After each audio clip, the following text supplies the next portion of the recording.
Welcome to Apotheosis Review, the show that empowers entrepreneurs by bridging the gap between knowledge and action. We're your hosts, Sal and Saida, and on today's show, we're going to be reviewing step 12 of Tai Lopez's 67 steps.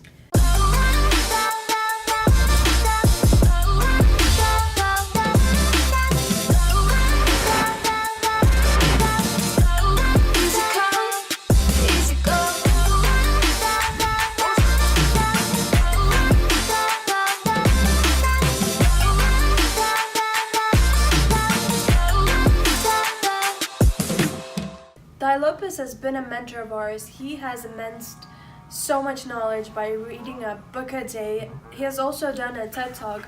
So he condensed all of his knowledge into 67 steps, into 67 guidelines, frameworks that we will be reviewing each episode. Exactly. We're on episode And step we're 12. on step 12. The name of this step is called Mike's Stack of Resumes, My 96-Year-Old Grandma, and Your Eulerian Destiny. He opens this up by talking about creating a one-sentence destiny plan, basically summarizing your agenda for life in one sentence, which can be very, very powerful. He also talks about in the past, we really didn't have to wonder about our destinies. It was predestined for us, meaning whatever our families had done, we were most likely in that trade of work. If our father's names were Smith or Johnson, whatever those names were associated to be in that industry, Or Cooper. yeah, you would just follow into that space. So you really didn't have to think. You didn't have to be creative. You didn't have to have this identity crisis. Of course, it didn't allow for the creativity that we have right now, where we can be anything that we desire. But it's in recent times that we're facing this ambiguity of what do we do with our lives. And he also mentions the fact that he has had a mentor, and this is where it comes down to that one sentence. He's had a mentor as well as himself that receives a lot of emails and different offers about how to invest their money and different businesses that they can tap into.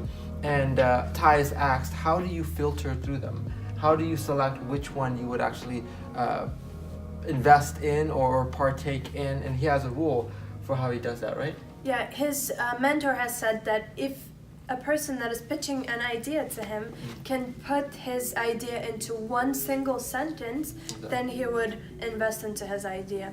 Meaning, it would have to be between 12 to 20 words maximum, the sentence that he brings up to him, and then he would say, okay, I'm gonna invest into your idea. Exactly. It doesn't matter, like it could be the best idea, it would be $1 million idea. $1 billion idea. Yeah, but if he didn't put it into one sentence, that meant that he wasn't ready. It was scattered.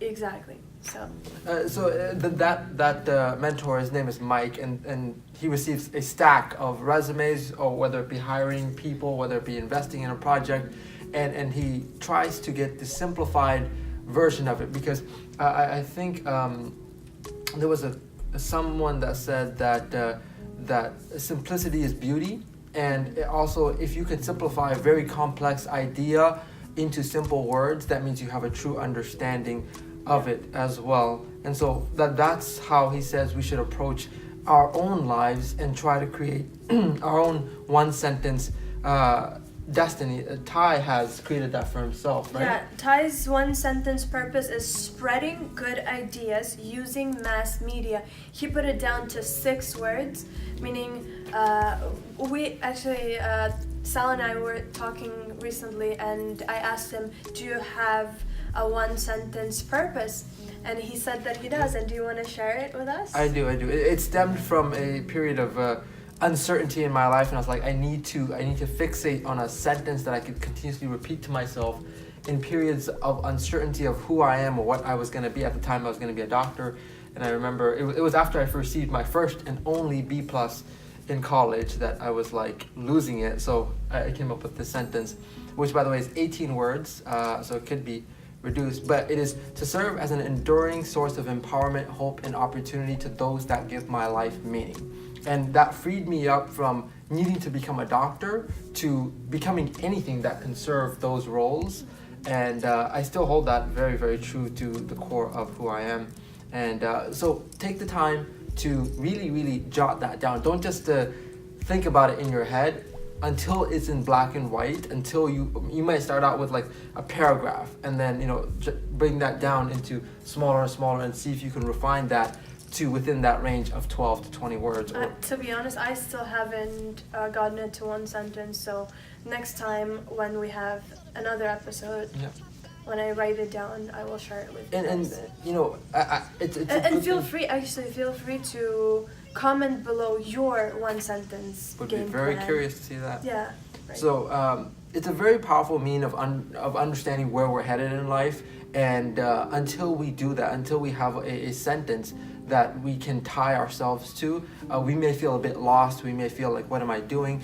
And getting that direction. In my case, it's not tied to any particular career or role. It's just serving a purpose, and you can do it through so many different mediums. So give yourself that freedom, give yourself that peace of mind by doing that. Simplicity also comes into the conversation when he talks about Jack Welch, one of the best CEOs in business in general.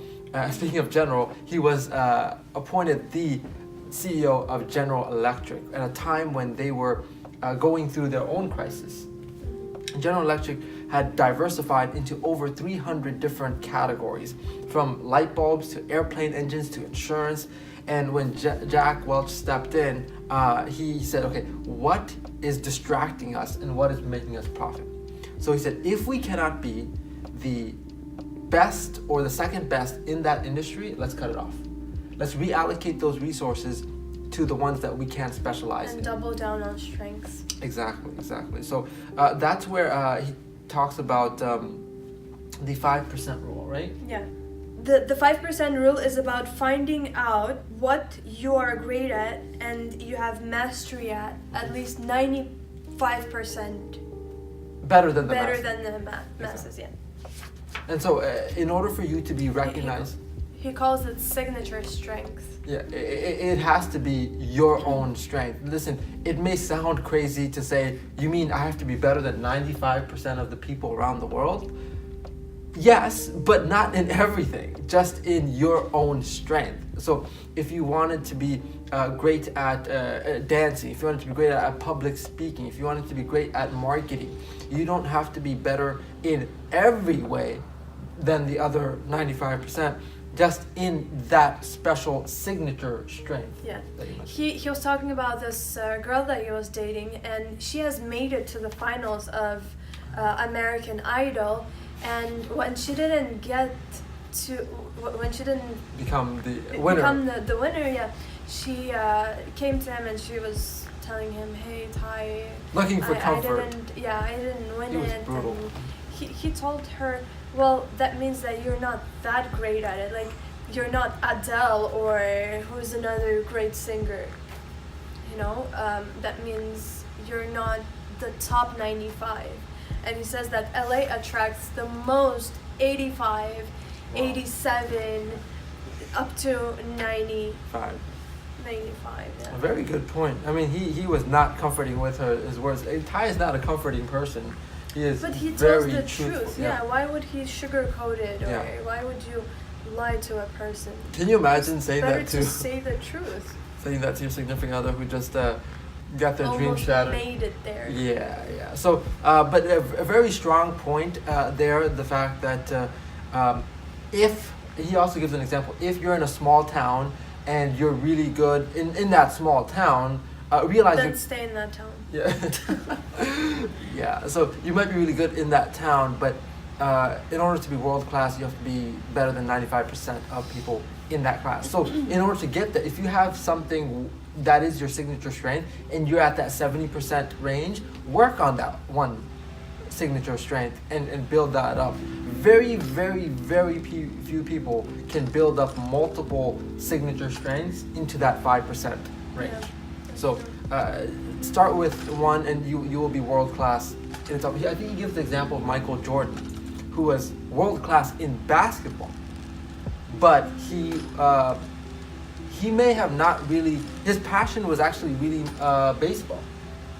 And he tried to actually move into baseball, but he sucked horribly. Yeah, he didn't make it. At all. So No, he didn't suck horribly. He was pretty good, but he wasn't the best.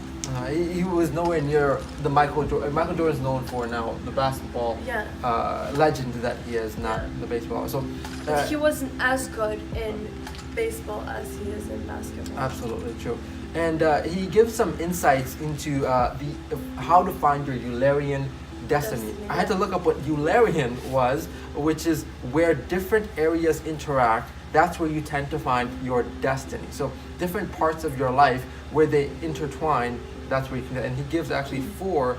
He gives 4 different categories on how you can find your strengths. So one is, what did you grow up around? Second is, what is the stranger feedback have you had? Meaning, what do strangers say about you? What you're good at? What do they compliment you on? Yeah. Right? What have you been doing for the past 10 years?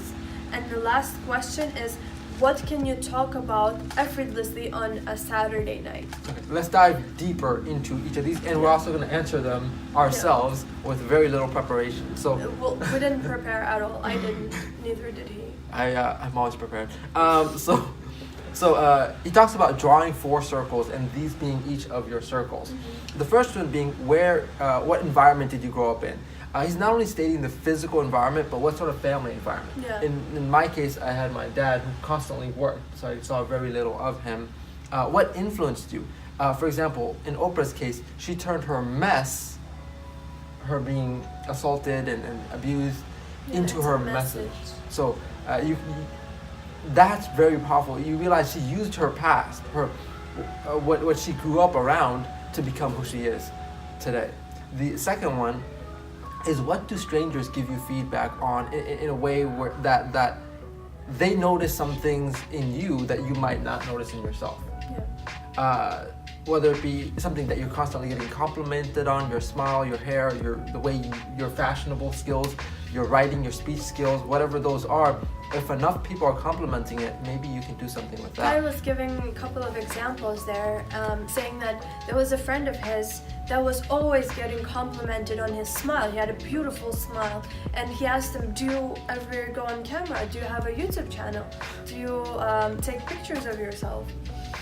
Also, there was another guy that has told him, Ty, I really don't know what I need to do. And he asked him, what did you grow up doing and what is your passion? And he said he loves tennis, but he's working at a retail store, Macy's, I think. And Ty said to him, why don't you start working in retail for tennis Very gear? smart. Right? So that's exactly where the third point comes into play. What have you been doing for the last 10 years? In that example, that salesman who loved tennis was maybe working in retail sales for the past 10 years. Exactly. So he's developed his sales skills, but didn't tie it to his passion. So if he just made that shift from sales in retail to sales in tennis, and he was very shocked. He's like, why didn't I think of that? Yeah. So tie those pieces together. The fourth one, about the third one, what have you been doing for the last 10 years? The reason why the 10 years is very important is because of the rule of 10,000 hour rule, which states that in order to be world class in something, you need to devote 10,000 hours. And that's a rule that was popularized by Malcolm Gladwell's book, The Outliers, which is a book that we're going to review at some point. He also talks about Bill Gates putting in 10 years of his life from 20 to 30 being hyper-focused on this and becoming world-class. The fourth eulerian circle is, what can you talk about effortlessly on a Saturday night where you don't feel pressured to do it, you don't feel like it's a responsibility, but you enjoy talking about it. That's something that you don't feel like it's work. So tying these various circles together, or where these circles intertwine, you will find your destiny. So what's an area that you've been receiving compliments from strangers in? Well, strangers compliment me on my eyes. Uh-huh. You could be an eye model? No. I could be more Sunglasses intelligent. model. Then I would cover my eyes. That would be perfect. No, that's a joke. But people have been complimenting on my cooking, but I don't. Master chef in the house. No, how about your fashionable skills? Yeah. How about? You tell me. I don't. Oh, really- that's true. That's the whole point of stranger compliments. Yeah. Give a stranger compliment me. Oh, okay. This is on the spot complimenting. You're And very. I'll tell you your. Okay. I can compliment you after. Oh, that would be a rarity. I never compliment people. Yeah, exactly. You provide excellent feedback that's valuable to actually making changes that would produce results.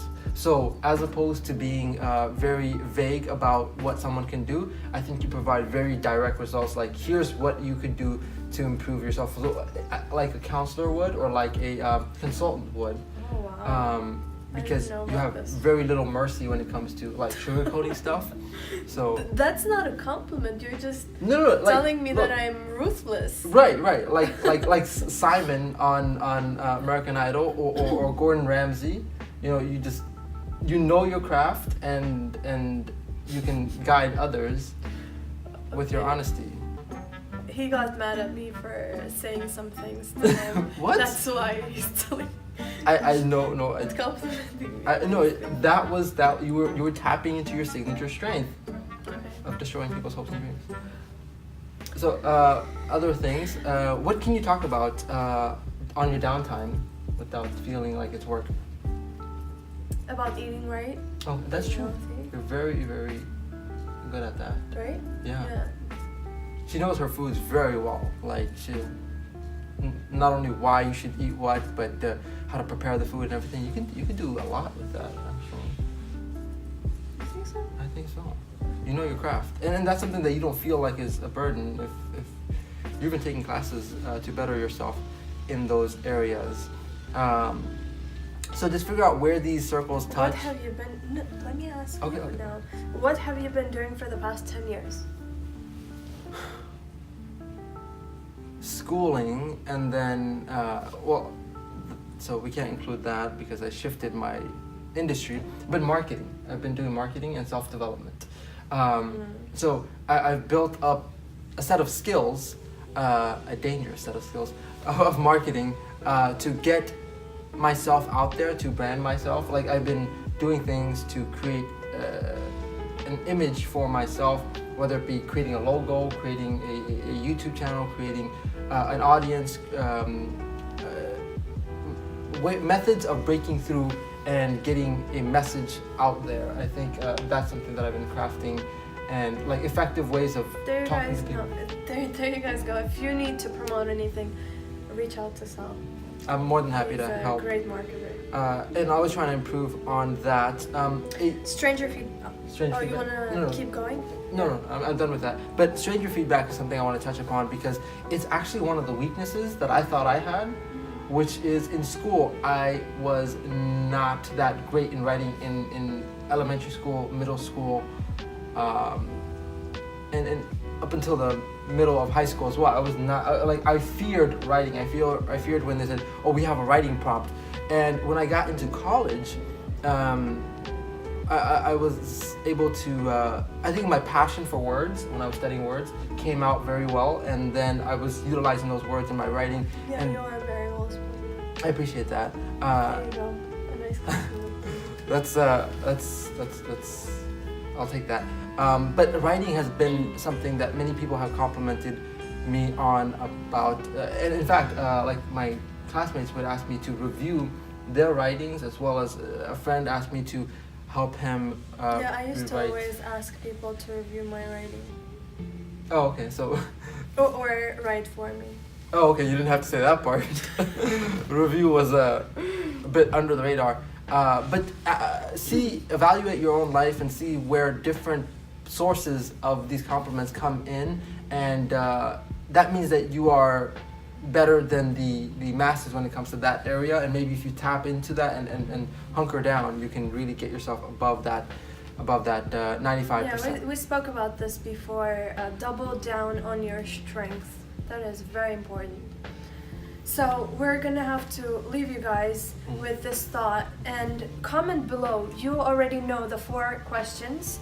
You can comment it below with your answers. Oh. What did you grow up around? It would be very interesting for us to read the comments. What stranger feedback did you have? What have you been doing for the past 10 years? And the last one is, what can you talk about effortlessly on your Saturday night? Also, I want to touch upon the other part of the title, which is my 96-year-old grandma. The way to evaluate whether or not you have a very succinct and clear sentence is if it can be understood by a 96-year-old grandma. If they can understand something like Warren Buffett's one sentence, which is, I am going to invest money, then it's something that your subconscious mind can also understand. So use that test, or you can ask yourself, would a 4-year-old or a 96-year-old understand my one sentence eulerian destiny? And as always, if you want to watch the full episode of this particular one of the 67 steps, feel free to actually get the 67 steps for yourself. It would be very helpful. One of the best things you can do for self-development and growth. It is over 67 hours of Ty sharing his knowledge, more case scenarios, more in-depth analysis of each of these different steps, these frameworks to And the it's good life. so underpriced. It really is. It really is. I mean, he could have charged $6,700 for all the knowledge that he shared in here, and you'll be very, very happy that you actually did this for yourself. $67 will go to so many other areas of your life that you will not remember in a year. This is something that I can say has definitely made an impact in my life, and we are only on step 12 of 67 Exactly. steps. So we'll catch you on the next one. Goodbye.